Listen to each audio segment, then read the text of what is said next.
En matière d'art, je ne sais pas trop ce que veut dire le juste prix. Moi, j'aurais j'ai même, enfin, je suis toujours assez gênée quand je dois, et j'ai toujours été assez gênée quand je dois donner un prix. Bon, mis à part la base qui serait le coût de production, etc., et qu'il faut que ça rapporte quand même un petit peu.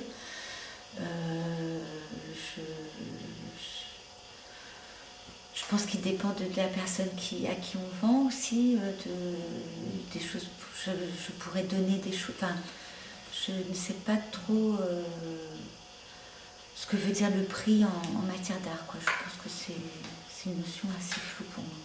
Donc, le juste prix, ce serait le prix qui serait le prix qui correspondrait, disons, à la valeur symbolique de l'œuvre ou à sa valeur plastique, ou etc. Et là, on se heurte à un problème qui est insoluble. C'est comment estimer la valeur symbolique, la portée symbolique d'une œuvre et sa valeur plastique à un instant T quand elle vient d'être faite. On n'a pas le recul du temps. L'argent et le prix, c'est une reconnaissance symbolique. Bon, c'est pour ça d'ailleurs que dès qu'il y a un héritage, dès que tout le monde s'écharpe sur l'argent, sur l'inégalité des valeurs, mais en réalité tout ça ne recouvre qu'un enjeu symbolique. C'est super dur parce que quand tu n'as pas de cote véritable, que tu n'es pas dans une galerie, comment faire pour justement, par exemple pour les petits dessins, collages, j'ai demandé conseil à mon frère, qui n'est pas du tout dans le milieu, qui est salarié chez Michelin. Mais pour lui demander justement à quelqu'un de lambda, qu'est-ce que tu penses si Alors au début, je pensais 90 €. Tu vois, je donnais tout. Il me dit non, c'est trop. C'est trop, il faut que tu fasses moins et tout. Les gens en ce moment, c'est difficile. Donc j'ai mis 75 € le petit dessin, ce que je trouve raisonnable. Et en même temps, c'est difficile parce qu'il ne faut pas ni se brader, ni se surévaluer. Et qui décide de quoi, justement? Alors là, tu poses vraiment des questions. On peut estimer que ce que l'on fait ne nous appartient pas vraiment, et qu'il vient d'ailleurs, et qu'il ne passe qu'à travers nous. Donc il est très difficile d'en estimer la valeur et de le négocier.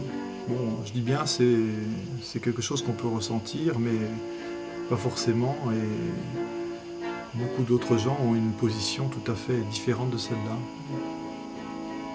Je suis très embêtée par rapport au prix qu'il faut, parce que pour ne pas dévaluer le travail et pas que ce soit trop peu cher, ou que ce soit, moi je le calcule plutôt par rapport à la valeur que moi j'accorde aux pièces. Je pense qu'une pièce est intéressante.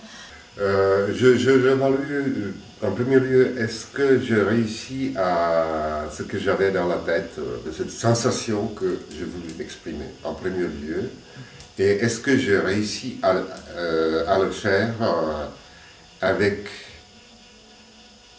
les moyens vraiment contemporains.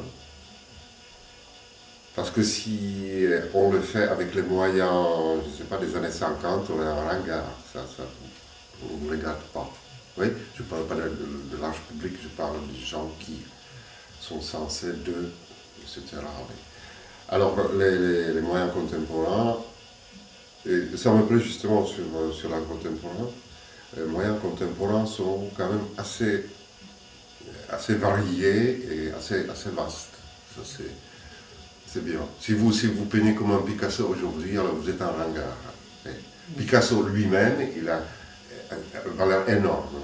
Mais il ne faut pas aller dans ce chemin-là. Ça, c'est l'histoire. Les prix sont très difficiles à établir. Parce que comment peut-on donner la valeur à une sculpture ou une peinture? Je pense que cette valeur, elle est beaucoup plus facile à établir, elle sera beaucoup plus facile à établir dans le futur, bon, quand on aura une idée réelle du succès entre guillemets que représente cette œuvre, bon, et de l'importance qu'elle peut revêtir dans une époque, bon, quel enrichissement, disons, elle peut apporter à une époque.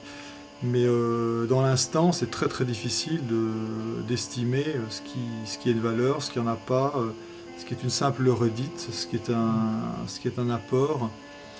C'est très... Je pense que c'est très difficile à dire, très difficile à dire. Et c'est beaucoup plus commode, effectivement,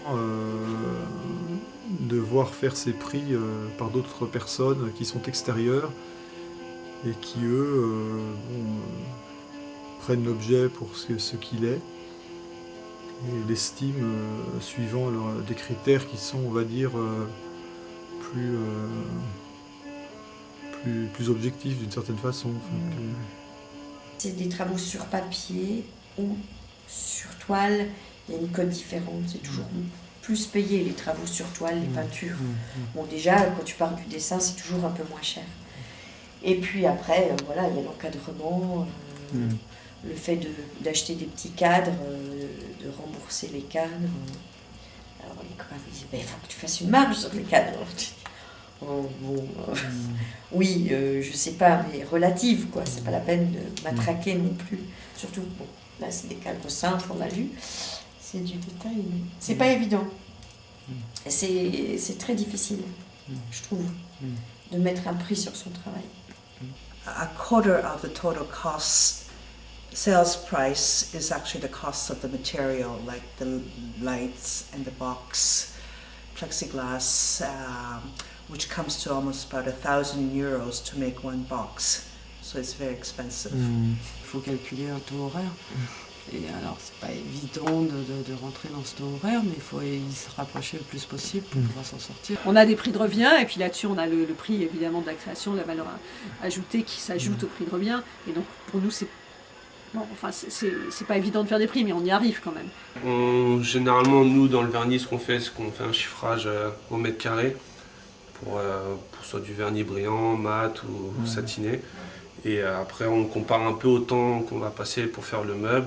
Et on regarde à peu près ce que ça donne, et là on fait un juste milieu à peu près. C'est assez compliqué, de toute façon il y a plusieurs cas de figure, mais on va dire le designer débutant que je reçois assez régulièrement, lui il a aucune notion du prix. Il ne sait pas ce que c'est que la construction, il ne sait pas ce que c'est que le prix. Donc il y a des gens qui amènent des projets dont ils ne se rendent pas compte de la difficulté de mise en œuvre. D'autant que certains projets, il n'y a pas que la pièce visible qui est facturable, il y a tous les éléments qui vont permettre de le réaliser. Donc il va y avoir de l'étude du plan, des gabarits, des moules, des choses comme ça. Et tout ça a un coût masqué, qui ne correspond pas à la pièce finale. Donc la difficulté numéro 2, c'est que la notion de prix viendra surtout du marché des boutiques. Donc en gros, on va dire, voilà, j'ai vu une console qui ressemble un peu à celle que je veux faire, elle vaut tel prix, donc je sais à peu près comment tenir. Quand on lui annonce un prix qui est 3 fois supérieur, parce que ça doit être à peu près la même chose, il y a quand même quelques paramètres qui ne sont pas les mêmes, c'est que le modèle est complètement nouveau, qu'il faut le créer de A jusqu'à Z, et puis deuxièmement, il n'est pas fabriqué en série, il n'est pas distribué de la même façon, enfin le système de calcul de prix est tout différent.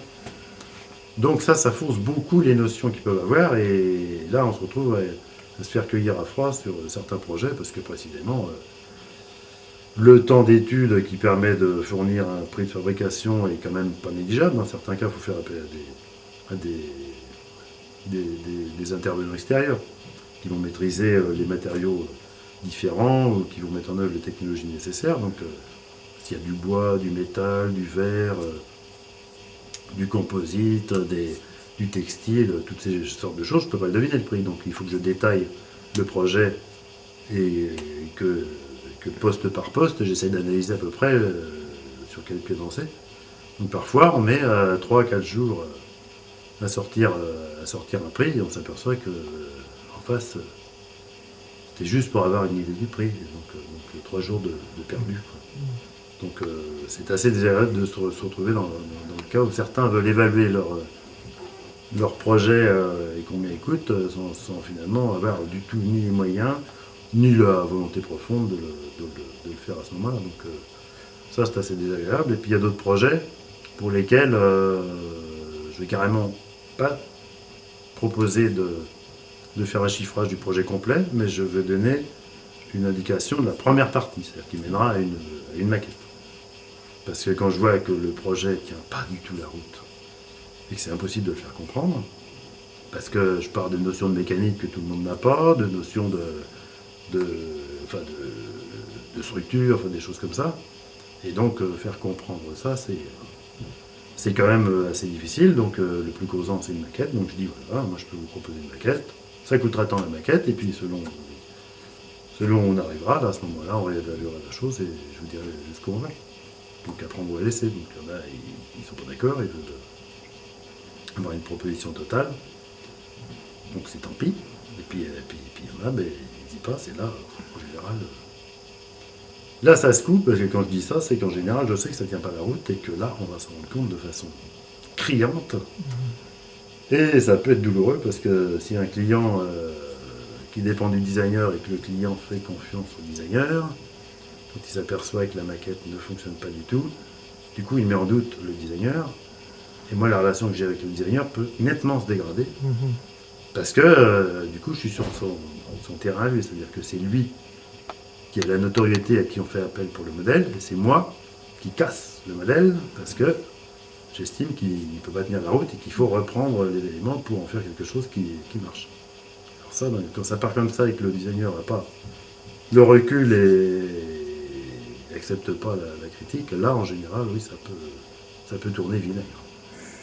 C'est déjà un client, il veut un vitrail, donc déjà il faut qu'il trouve un verrier. Tout le monde ne pense pas qu'on existe encore, donc que l'on trouve un, il est déjà content.